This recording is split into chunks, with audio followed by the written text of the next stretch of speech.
The siren of the morning factory horn wailed through the town like an old, tired ghost announcing another day of survival. Smoke billowed lazily from the chimneys, hanging low over rows of weathered apartment buildings that all looked the same, gray, cracked, and exhausted. Inside one of those buildings, Emma sat cross-legged on the bed, staring blankly at a thin envelope that might as well have been her death sentence. Her name, Emma Lynn, was neatly printed at the top, followed by the words she had dreaded for weeks. "We regret to inform you." The rest blurred behind the hot sting of tears. She didn't even need to read it. It said what every letter she'd ever received from school had said: failure. Downstairs, the clatter of metal bowls and the soft hum of the radio filled the air. Her mother, Hannah, was already dressed for work. Blue uniform, hair pulled tight, hands wrapped in faded bandages from years of handling machines. The woman was a picture of resilience carved from fatigue and love. "Emma," she called, voice firm but weary. "If you don't hurry, you'll miss the bus again." Emma pressed the letter flat against her chest and exhaled shakily. The sound of her mother's voice twisted something deep in her gut. She wished she could tell her the truth, that she hadn't just failed an exam but had been rejected from every college she'd applied to. She wished she could be someone worth that tired, loving voice. When she came downstairs, her mother gave her that small, tight smile she always did. It was the smile of someone who had long stopped expecting miracles. "Eat," Hannah said, sliding a plate of fried egg and rice toward her. "You need strength for the day." Emma poked at the food, silent. Outside, the town pulsed with the rhythm of the factory shift. Men riding bicycles, women calling to their children, the smell of diesel and steamed buns mixing in the cold air. As they stepped outside, Hannah nodded politely to the neighbors, who smiled back with eyes that flickered judgment toward Emma. The whispers followed them. "Thin and sharp as needles, that's the Lynn girl, isn't it? The troublemaker one?" Poor Hannah. Such a nice woman, such a hopeless child. Emma didn't need to hear the words clearly. She felt them cut her anyway. That afternoon, when the world felt too small and her shame too heavy, Emma did something reckless. With trembling hands and a printer borrowed from the school library, she forged a letter. A perfect, pristine acceptance letter from the most prestigious university in the city. The moment she printed it, her heart raced with something close to hope. When she handed it to her parents that evening, Hannah gasped. Her eyes shone for the first time in years. She hugged Emma so tightly that Emma thought she might break. The celebration that followed was small but radiant. The living room filled with relatives, neighbors, and the smell of home-cooked food. Hannah's laughter, light and musical, rang through the air. "My daughter did it," she cried, holding the letter high. "My Emma!" But then came Jenny. Jenny, with her heavy perfume and diamond earrings, breezed in like a queen inspecting her subjects. She praised Hannah with syrupy words before smugly announcing that her son was already studying abroad. The air in the room thickened. Hannah's pride faltered, and Emma felt the first pinch of regret clawing at her chest. Then Aunt Daisy handed Emma a red envelope. "For good luck," she said with a warm smile. Hannah refused it instantly. No, she doesn't need charity," she snapped, her voice louder than intended. The two women argued, their hands tugging at Emma's bag. In the scuffle, the envelope slipped, and with it, the fake letter. The real one fell out, white and merciless, lying open for everyone to see. The room froze. The laughter died. Hannah's face turned pale, her pride collapsing into disbelief, then humiliation. Jenny's smirk widened and the silence burned. Emma ran. She bolted from the house out into the night, her mother's footsteps echoing behind her. They didn't speak a word as they walked their bicycles home under the cold glow of the streetlights. The only sound was the quiet creak of rusted pedals. Emma's throat ached with unshed words. She wanted to say sorry. She wanted to say she didn't mean to lie, that she only wanted to see that proud smile again. But before the words could form, a blinding light filled the road. A horn screamed. Metal collided. The world shattered. When Emma opened her eyes, she was on the ground, blood pooling under her palms. Her mother's bike lay twisted beside her, and Hannah, was still. In the hospital, surrounded by beeping machines and the scent of antiseptic, Emma clung to her mother's cold hand. "I just wanted to make you proud," she sobbed, the words tearing out of her like glass. The monitor beeped one last time, and then there was only silence. The TV in the corner hissed to life, glowing with static.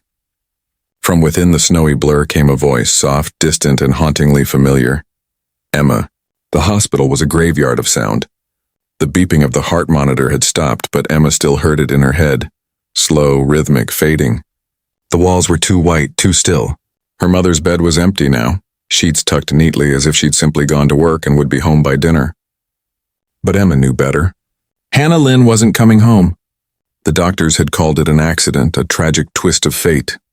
But Emma called it punishment, a cruel price for a single lie. She sat in the dark room clutching the necklace her mother used to wear, a tiny golden heart with the clasp broken. Her knuckles were white around it. She didn't cry anymore. She had cried herself dry. The weight of regret sat on her chest like a stone. Outside, thunder grumbled over the industrial town, rattling the window. Then came the static. It started faint, a crackling hum from the corner of the room. Emma frowned. The television had been off since her mother's death. She remembered the nurse pulling the plug. Yet there it was, flickering with static, glowing dimly like an open wound. The air grew heavy, thick with an electrical buzz that made her hairs stand on end. "Hello?" she whispered, her voice hoarse. The only answer was the hiss of the TV. She took a step closer. The static pulsed once, twice, and like it was breathing. Emma. Her blood turned to ice. It was a voice, soft, distorted, but unmistakable. Her mother's voice. She staggered backward. "Mom?" she whispered. "Is that you?" The TV flickered. The static shifted to a blurry image, a street. Not a modern one. The cars were boxy, the signs hand-painted, the people dressed in bright vintage clothes. Somewhere in the distance, a bus honked long and low like a cry from another time. "Emma," the voice said again, louder this time. The lights began to flicker. The walls quivered like rippling water. Emma pressed her hands to her ears, but the voice filled her head. "Come back." The screen exploded into light. The glow poured into the room, wrapping around her like liquid silver. Her body lifted off the floor, weightless, suspended between the TV's static and the storm's thunder. Her heartbeat pounded in her ears, until suddenly everything went silent. She was falling. The world spun into chaos, swirling clouds, flashing images of her childhood, the sound of her mother's laughter. Then a jolt of cold air hit her face and she screamed. Wind whipped around her. She was plummeting toward a bustling street, her arms flailing helplessly. People below screamed and scattered. A fruit cart overturned, apples rolling in every direction. Then, thud. She landed on something soft, or someone. Groaning, she rolled over and found herself staring into the furious eyes of a young woman. "What on earth?" the woman gasped. Her voice and that voice and hit Emma like a thunderclap. It was Hannah, but not the Hannah from the hospital. This was her mother at 20, with sun-kissed skin, fiery eyes, and a confidence Emma had never seen before. Her hair was tied back with a red ribbon, and her hands, though calloused, were strong and alive. Emma's breath hitched. "Mom?" she whispered. The woman frowned. "What did you just call me?" Before Emma could respond, a man stormed over, tall, lean, with rolled-up sleeves and a cigarette dangling from his lips.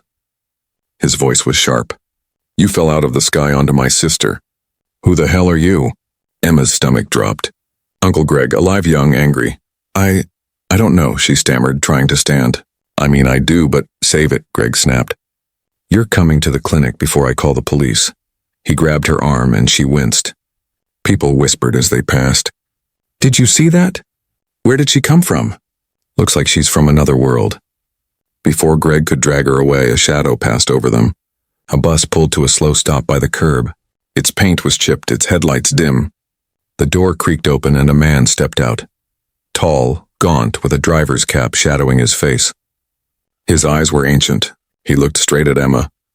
"She's not from here," he said, voice deep and gravelly. "But she belongs here now." Greg's grip loosened. "Who are you?" The man ignored him. His gaze never left Emma. "Every road leads somewhere, girl, but not all roads let you return." Then he stepped back into the bus and closed the door. The engine roared to life. Emma blinked, and the bus vanished. Vanished into thin air. Greg cursed under his breath, crossing himself. What the hell was that? Hannah brushed the dust from her skirt and looked Emma up and down. "You look like you've been through a war," she said, her tone softening. "What's your name?" Emma's lips parted, trembling. "It's Emma." "Emma, huh?" Hannah nodded slowly. "You'd better come with us."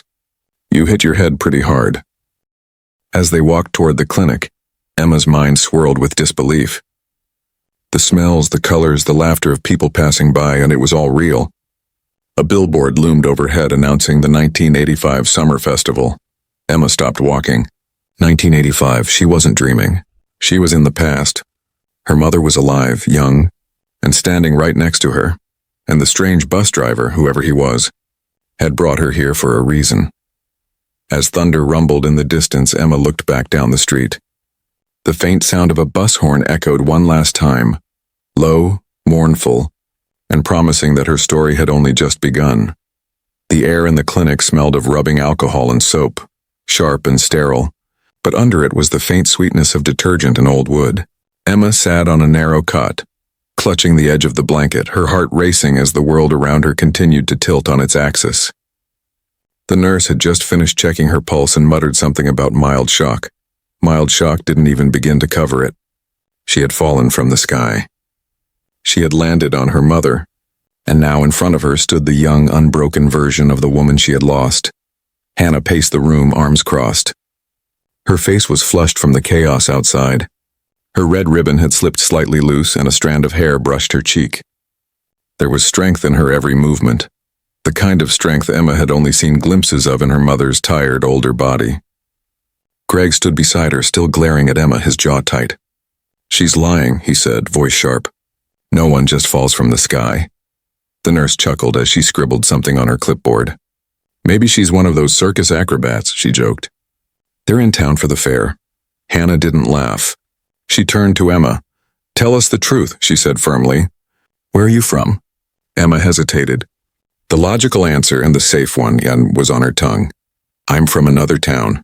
But then she looked into her mother's eyes, so bright and unburdened, and the words dissolved. "I'm from the future," she said before she could stop herself. "The year 2001, Greg groaned.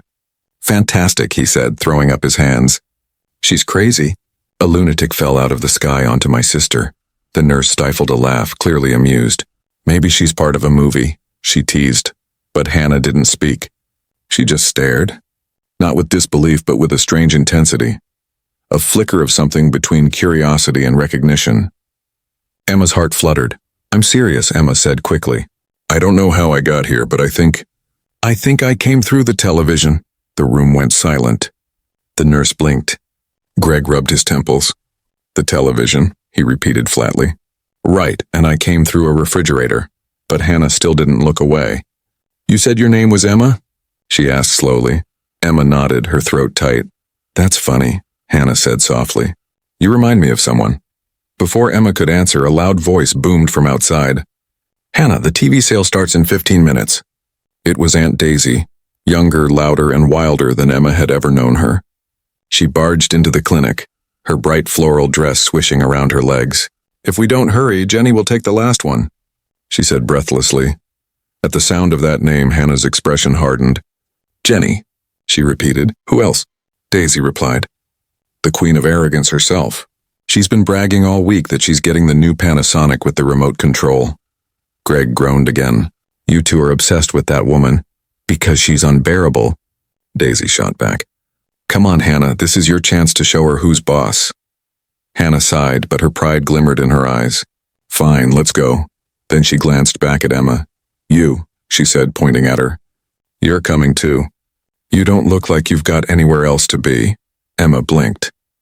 "What? But don't argue," Hannah said. "You might as well make yourself useful." And just like that, Emma found herself swept along into the heartbeat of 1980s small-town life, a world bursting with color and noise. The streets were alive, vendors shouting, radios playing upbeat pop songs, the scent of freshly baked buns wafting through the air. Everything was simpler, slower, warmer. At the end of the block, a line of people stretched outside the electronics store, everyone clutching small tickets like they were golden passes.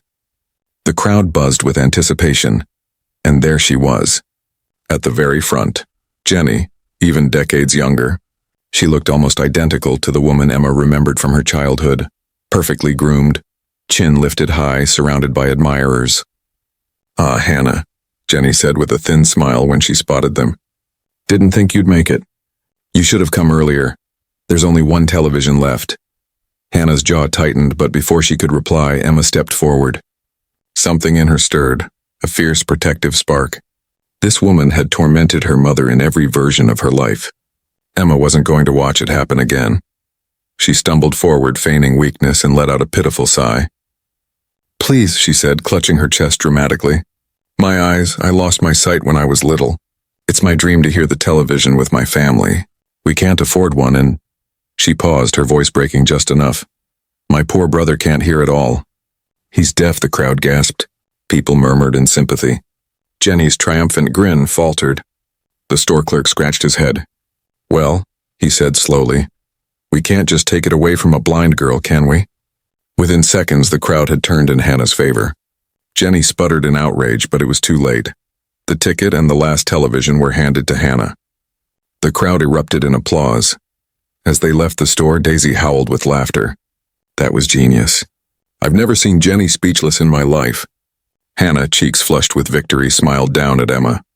"You've got a clever mouth," she said. "It reminds me of myself when I was your age." Emma smiled faintly, her heart swelling. For the first time since her mother's death, she saw her laugh. Not the weary, guarded smile of an overworked woman, but a carefree, dazzling one. And for the first time, Emma realized something breathtaking.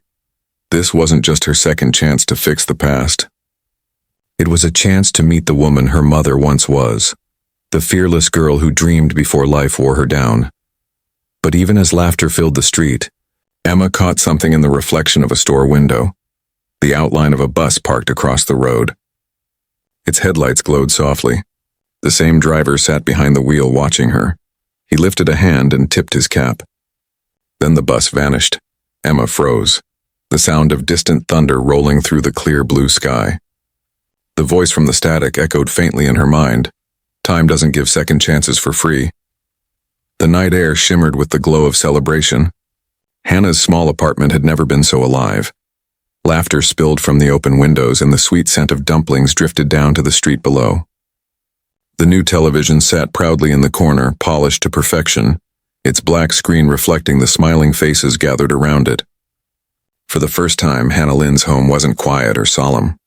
It was electric. The neighbors crowded shoulder to shoulder, all craning their necks to see the shining crown jewel of the neighborhood, the first color TV in the entire block. Emma stood at the edge of the room, her heart swelling as she watched her young mother glow with pride. This was a side of Hannah she'd never seen, full of fire, laughing freely, teasing Aunt Daisy about burning the dumplings. She was radiant. Emma's chest tightened with emotion. So this was what her mother used to be before life hardened her edges. The screen flickered to life, casting a warm glow across the cramped living room. Gasps rippled through the crowd as the Volleyball World Cup aired, the players' bright uniforms popping in vivid color. Hannah's eyes sparkled as she leaned forward, cheering for the home team. She was shouting like a child, slapping her thighs, completely lost in the game. Emma didn't even see the screen. Her gaze stayed locked on Hannah, her mother's animated expressions, the sparkle in her eyes. That unguarded joy was something Emma had longed for her whole life. She did it, Emma thought, tears pricking at her eyes. I made her happy. But not everyone shared that joy. Across the street, leaning against a street lamp, stood Jenny. The same smirk as always, but now it was thin, brittle, like glass about to crack. She had watched from her window as the crowd cheered inside Hannah's home, the noise of happiness taunting her. In her hand, she clutched the losing raffle ticket from the TV sale, her knuckles white. She turned to the man standing beside her, tall, broad-shouldered, his face hidden beneath the shadow of his cap.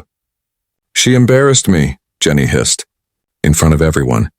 "I want that TV," the man didn't reply. He just nodded. His name was John, a local thug, a man with a reputation for making problems disappear. He cracked his neck, his eyes narrowing as he stared toward Hannah's lit-up window. Inside, the party was still in full swing. Aunt Daisy poured drinks. Greg played cards with the neighbors, and Emma found herself smiling like she hadn't in years. For a brief, perfect moment, everything felt right.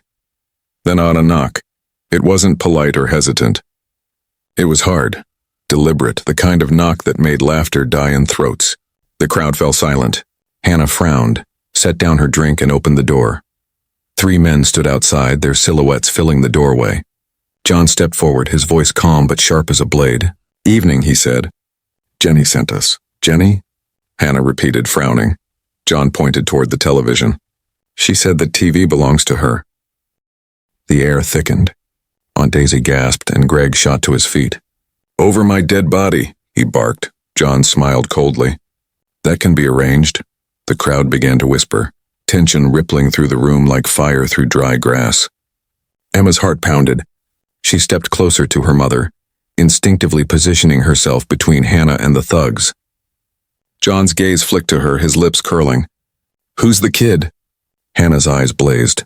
"She's with me." "Cute," John said. "Then you'll understand why I can't leave without that TV." The silence that followed was suffocating. Even the faint noise from the television seemed to hold its breath. Then, in a move that surprised everyone, Hannah reached for the broom by the door and swung it. Hard, it cracked against John's arm with a loud snap. The room erupted. Greg lunged forward, grabbing one of the thugs. Aunt Daisy screamed. The TV shook as people stumbled against the table. Emma ducked as a chair flew across the room. "Get out!" Hannah roared, her voice raw with fury. "You tell Jenny if she wants this TV, she can pry it from my cold, dead hands." John's smirk faltered. He stared at Hannah for a long moment, rubbing his arm where the broom had struck. Then he stepped back, chuckling darkly. "Fine," he said softly.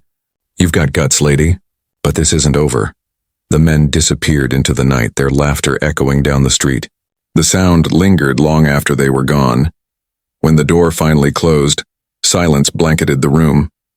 The neighbors slipped away, muttering nervously. Greg locked the door twice, his jaw clenched. Aunt Daisy collapsed onto a chair, fanning herself. But Hannah just stood there, breathing hard, staring at the TV, her trophy, her symbol of pride. "Let her try again," she muttered. "I won't lose to Jenny, not again." Emma swallowed hard. "Again?" she asked quietly. Hannah turned to her, eyes still blazing. "Years ago I lost to her. A volleyball tournament at the factory. My team could have won, but I choked." Her voice softened. "I never forgot that day. She's been rubbing it in ever since." Aunt Daisy lifted her head. "Hannah, no. Don't tell me you're thinking, I'm done losing," Hannah said, her tone steady, almost frighteningly calm. "If Jenny wants a fight, I'll give her one." Emma's breath caught. "You mean—" "Yes," Hannah said, her lips curving into a determined smile. "We're getting the team back together." And just like that, Emma felt the shift, the spark of something larger than revenge. She knew it in her bones. This was the moment history began to turn. As the others argued and planned, Emma glanced out the window. Across the street, parked under the flickering street lamp, was the old bus again. The driver sat behind the wheel, motionless. His eyes glowing faintly in the dark, he lifted his hand, pointing toward the road ahead, the same road that had once led to her mother's death. Emma's skin prickled. This wasn't just about a volleyball match anymore. This was fate, circling back for its second act. The dawn broke with a metallic shimmer, as if the sunlight itself had been hammered into shape by the clanging factories that lined the river. The streets were still damp from the night's storm, puddles glinting like shards of glass. Emma followed her young mother through the maze of narrow alleys, her shoes splashing softly with every step. Hannah walked fast, her back straight, determination radiating from every movement. She wasn't the same woman who had cried behind closed doors after losing to Jenny years ago. She was alive again, fierce, proud, burning with purpose. The air smelled of coal dust and steamed buns. Workers streamed past them in waves, lunchboxes swinging, radios crackling with morning news. Emma tried to keep up, stealing glances at Hannah. Her mother's red ribbon fluttered like a battle flag. There was something magnetic about her, something that pulled people's eyes. This was the woman who had once been unstoppable, the woman Emma had never really known. "Where are we going?" Emma asked, panting slightly. Hannah didn't look back. "We're getting the team back together," she said. "We'll need every one of them if we're going to crush Jenny." "Team?" Emma frowned. "You mean the factory volleyball team?" Hannah interrupted. "We were the best once." Emma's heart skipped. She had heard fragments of this story as a child, a whispered legend of a lost championship her mother had never spoken about fully. It had always sounded like a myth. Now, walking beside this young, unbroken version of her mother, It was suddenly real. The first stop was a small vegetable farm at the edge of town. A woman bent over a row of cabbages looked up when she heard them approach. Susie, strong, sunburned, with arms that could crush bricks, wiped her hands on her apron and frowned. "Hannah Lynn," she said flatly, "I haven't seen you since the last game. What brings you here?" "We're getting the team back together," Hannah said simply. Susie let out a humorless laugh. "For what? We're too old for that nonsense. I've got a field to tend and a husband who can't tell a hoe from a broomstick." Emma stepped forward. "What if we help?" she blurted. "You finish your harvest faster and then you can play." Susie arched a brow. "You help with this?" "Not just me," Emma said, grinning slyly. "I know some guys who owe me a favor." That afternoon, the sound of engines echoed across the field. 3 motorcycles roared into view, the local thugs led by John, the same man who had threatened them days before. Only this time they weren't here for revenge. They were carrying baskets and tools. "Lynn girl," John called out, smirking. "You better keep your promise. You said there'd be food." Emma crossed her arms. "There will be, after you earn it."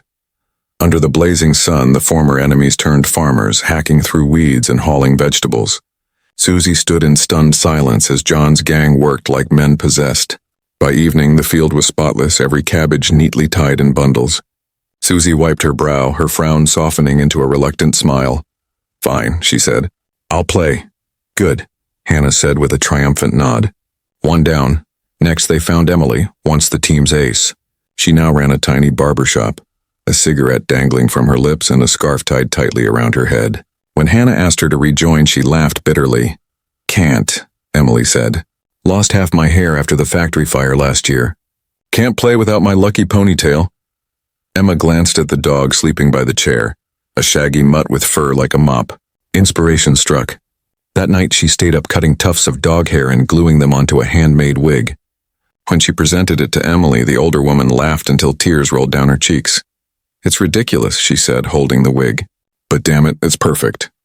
By the end of the day, Emily was back on the team, but not everyone was so easy. Now the quiet setter refused flat out. She was too busy helping her father sell old junk on the street. "I need money, not trophies," she said coldly. Emma thought for a long moment, then smiled. "What if I showed you how to make real money?" The next morning, the two of them stood in the middle of the market square, surrounded by a ring of onlookers. Emma tossed a pair of dice on a cardboard box. "Ladies and gentlemen," she announced, "welcome to the Luck Challenge. Winner takes all." Within an hour, the game had drawn a crowd. Na's quick reflexes and uncanny instincts made her unbeatable. Coins poured into her pockets. For the first time in months, she laughed, a deep belly laugh that echoed across the market. "Fine," she said, counting her winnings. "I'll play. But you're my lucky charm now." Last came Carrie, the shy poet who had quit the factory to chase dreams of writing. They found her sitting by the river, tossing pebbles into the current. "I'm done with sports," she said. "Words are my game now." Emma knelt beside her. "You said once you wanted people to listen to your poems," she said softly. "Let me make that happen." That night, Emma used Daisy's old radio connections to get Carrie's poem broadcast live. As her voice floated across the town, people stopped to listen. Truck drivers, factory workers, housewives. By the end of the reading, Carrie's hands were trembling. "I forgot what it felt like to be heard," she whispered. "I'm in." When the sun rose again, Hannah's old team stood together on the cracked concrete court behind the factory. The same women who had once walked away from the game now stood side by side. Older, tougher, scarred, but ready. Hannah looked at them, pride blazing in her eyes. "Jenny doesn't stand a chance," she said. Emma smiled, but her stomach twisted. Something in the air had shifted. In the distance, a bus engine rumbled, deep and low like thunder rolling underground.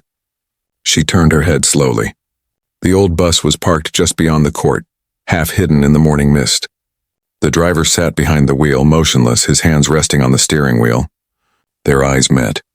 He nodded once, slow, deliberate, and the engine went silent. Emma's breath caught. She didn't know why, but she could feel it in her bones. The clock was ticking.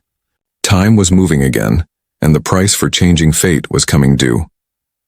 The day of the match arrived like the calm before a storm, deceptively quiet, the kind of morning when the air itself feels heavy, expectant. The factory sirens hadn't yet wailed, but the whole town was already awake. Shopkeepers abandoned their stalls. Schoolchildren skipped classes and old men left their mahjong games unfinished. Everyone was headed to the old factory courtyard, now transformed into a makeshift stadium. The cracked concrete court glistened under the sun, its faded boundary lines hastily repainted in chalk. A crowd was already forming on the balconies and rooftops overlooking the space, shouting down greetings. Gossip and bets. The volleyball net stretched taut between two rusted poles, and the scoreboard, a rickety wooden thing, was manned by Greg, who was already sweating through his shirt. Emma stood at the edge of the court, her palms slick with nervous sweat. She had spent days helping her mother rebuild this team, patching up broken spirits, reigniting friendships, giving every woman a reason to fight again. And now it all came down to this one game. Across the court, Jenny's team stood in matching red uniforms, all perfectly pressed and spotless. Jenny herself was the picture of smug confidence, her lipstick flawless, her ponytail sharp as a knife. She scanned the crowd, soaking in the admiration before her gaze locked on Hannah. The corners of her mouth twitched upward into a smile that didn't reach her eyes. "Well," she said loudly enough for the front rows to hear, "I hope your broom-swinging skills are as good as your volleyball ones." The crowd snickered. Hannah didn't flinch. She adjusted the bandage around her wrist, an old injury that still ached, and met Jenny's eyes with a smile of her own. "I don't need a broom," she said evenly. "I've got my team." The whistle blew. The ball flew into the air, glinting in the sunlight like a meteor. Hannah jumped to receive it, and the game began. The first few rounds were brutal. Jenny's team was younger, faster, sharper. Their serves hit like gunshots, and their spikes cracked against the court with terrifying precision. Hannah's team stumbled, scrambled, gasped for breath. Emily's wig nearly flew off in the first dive. Susie slipped in the dirt. Na missed 2 serves in a row. The crowd started to murmur. "Same old Hannah," someone whispered. She never could beat Jenny. Emma felt her stomach twist. She could see the flicker of doubt in her mother's eyes. But then Hannah looked up and their eyes met across the court. It was just a second, a flash of connection. But in that second, Emma saw her mother steady herself. Hannah clenched her fists. "Come on," she shouted, voice cracking through the noise. "We're not done yet." The fire was back. Susie dove for the next ball, sliding across the ground like a soldier on the battlefield. Emily leapt high and slammed the return with a roar that silenced the crowd. Carrie, normally shy and soft-spoken, shouted encouragements until her voice broke. Each volley after that came faster, fiercer, more desperate. The rhythm built, chaos giving way to coordination. Emma could feel it, the shift. Her mother's team was no longer playing to win. They were playing for something deeper. For redemption. For dignity. For the years they'd been told they weren't enough. The score crept upward. 18-20. 20-22. 23-23. Match point. Jenny's serve was lightning fast, the ball streaking toward Hannah's side like a bullet. Hannah lunged, slamming it back with a ferocity that took everyone by surprise. Jenny barely managed to return it. The rally stretched on, back and forth, the ball dancing between them like fate itself refusing to decide. Then Hannah jumped. Time seemed to slow. Her body arched in midair, the sun glinting off her sweat. For one breathtaking second she was weightless, powerful, unstoppable. Her hand met the ball with a sound like thunder. It flew past Jenny's blockers and hit the ground squarely inside the line. Silence. Then, eruption. The crowd exploded. Cheers, screams, laughter, applause. People climbed onto the railings, waving handkerchiefs and throwing confetti. Greg punched the air, shouting Hannah's name. Daisy wept openly. Hannah fell to her knees, gasping, overwhelmed by the noise. Her teammates crowded around her, laughing and crying all at once. Jenny stood frozen on the opposite side, face pale with disbelief. Her perfect smile cracked. She turned and stormed off the court, shoving through the crowd. Emma ran to her mother, tears streaming down her face. She dropped to her knees beside her, wrapping her arms around her shoulders. "You did it," she whispered. "Mom, you did it." Hannah's chest heaved as she tried to catch her breath. "No," she said softly, smiling through her exhaustion. "We did it." The rest of the day blurred into color and sound. Laughter, music, the scent of food cooking, children running across the court. The celebration carried long into the evening, the fading orange sky melting into night. Lanterns glowed above the street as people danced barefoot on the pavement. Emma stood a few steps away, watching her mother surrounded by friends and neighbors, radiant and victorious. It was the happiest she had ever seen her. Her heart felt so full it ached. But then, through the laughter and music, a low rumble broke the air. The sound of an engine. Emma turned her head toward the road, and there it was again. The old bus, its headlights glowing faintly like two dying stars. The driver sat behind the wheel, his cap tilted low, his expression unreadable. He lifted a hand and pointed toward the horizon. Emma's smile faded. Her heartbeat quickened. She could feel the temperature drop, the hair on her arms rising. The crowd around her kept cheering, oblivious. The driver's lips moved, and though no sound came. But she knew what he was saying. It's almost time. And then the bus vanished, swallowed by the darkness beyond the factory gates. Emma stood frozen, her chest tight with dread and awe. Somehow deep down she knew that the victory, this perfect shining moment, wasn't the end of her journey. It was the calm before the next storm. The past had been rewritten, but fate hadn't finished with her yet. And somewhere in the night, as the cheers of the town echoed behind her, she thought she heard her mother's older voice, the one from the hospital, whisper faintly through the wind. Emma, don't forget. Not all wins are forever. The celebration burned through the night like a wildfire of joy. The little factory town, normally asleep by sundown, pulsed with music, laughter, and clinking glasses. Firecrackers hissed in the alleyways, painting the air with smoke and gold sparks. People sang, shouted, and danced barefoot in the street, their cheers echoing through the narrow lanes like thunder. But Emma couldn't shake the feeling that something had changed, that beneath the laughter, something unseen had shifted. Her chest was tight. Every time she glanced at her mother, radiant and glowing in the flickering lamplight, a strange heaviness stirred inside her, as if time itself was humming around her, waiting for something to break. Hannah stood in the center of the crowd, still flushed from the victory. Her teammates had crowned her with a wreath of paper flowers, and her laughter, full and unrestrained, cut through the night like a song. She had become the town's hero again, the legend reborn, and for that single evening nothing else mattered. Come dance, Hannah called to Emma, grabbing her by the wrist. Her hand was warm, her grip strong. Emma smiled faintly and followed, her heart pounding.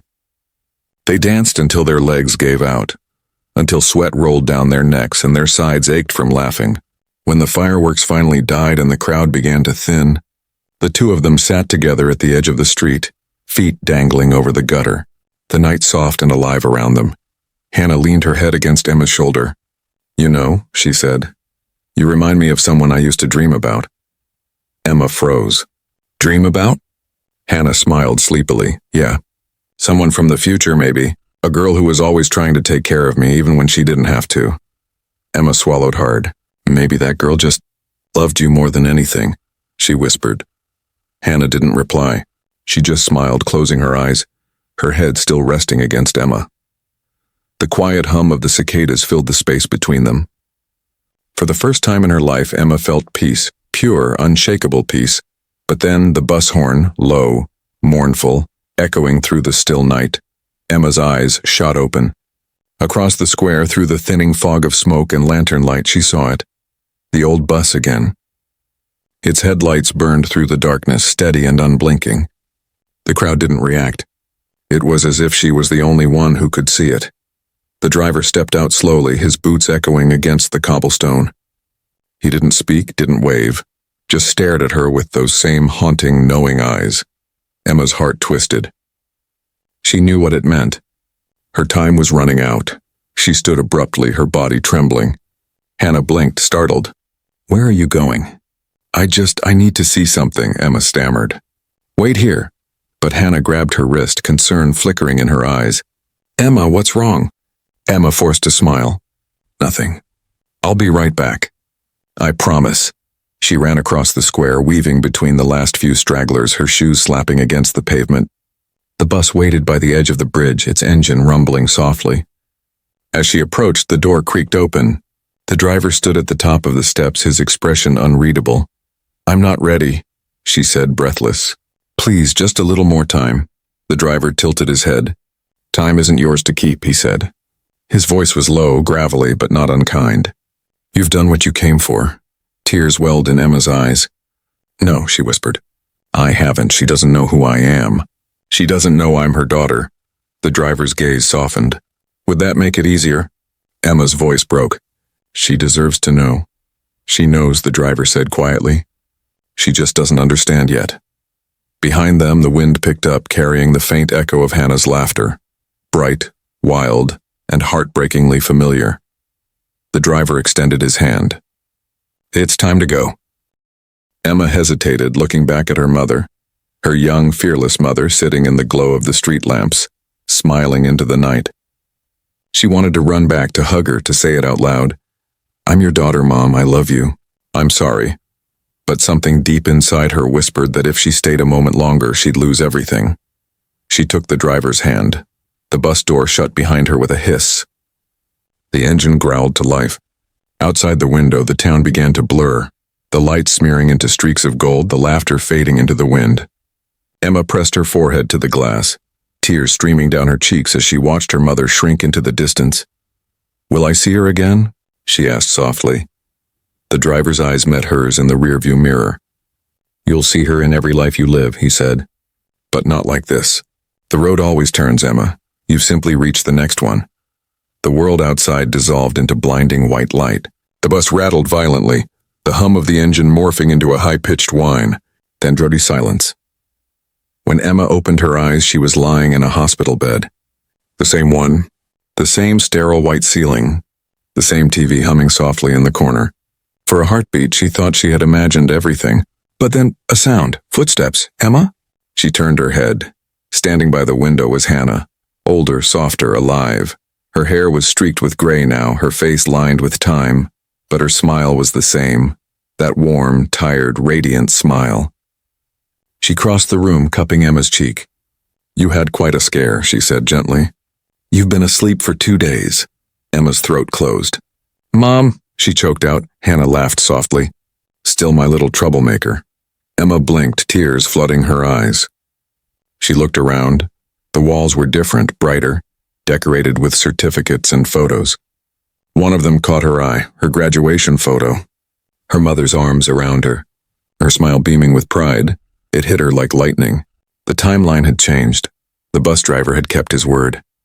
As her mother fussed over her blankets, the TV flickered.